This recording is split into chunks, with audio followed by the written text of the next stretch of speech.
He was born, they took him over to just the side of the room. They were working on, more people started showing up. He was hypotonic, he wasn't a great color, so he was brought straight to the NICU. I think that was probably the hardest moment, was just being in there and he's hooked up to all the machinery, and it was very jarring. It was at that point, I guess, that they kind of noted the physiological abnormalities and referred us to genetics for testing. And within 11 days, we had his diagnosis of Wolf-Hirschhorn syndrome. One of the first questions I remember asking was, what does that mean for him?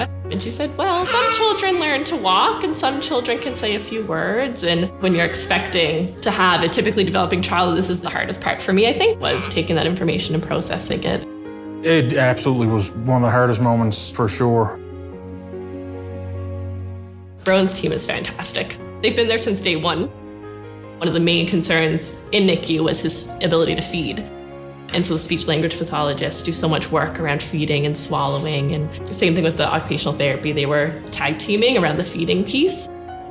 And then once he was discharged, then we started seeing physio. In the run of a week, we probably spend more time here than we do visiting our grandparents or, seeing our other family. So they really became a core part of our team.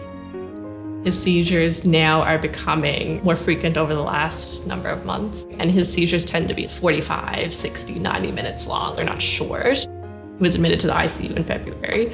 And it was the closest he came to being intubated and ventilated. He was a hair away.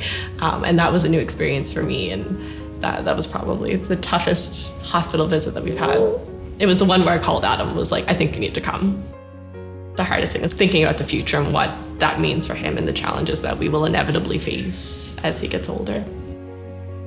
Our Janeway team is always willing to take our information and run with it. They understand that it's a relatively rare diagnosis. He's the only one in Newfoundland now with a diagnosis, so they'll do their own readings about it, but also they'll take our information and really apply it to his programming and to his plan.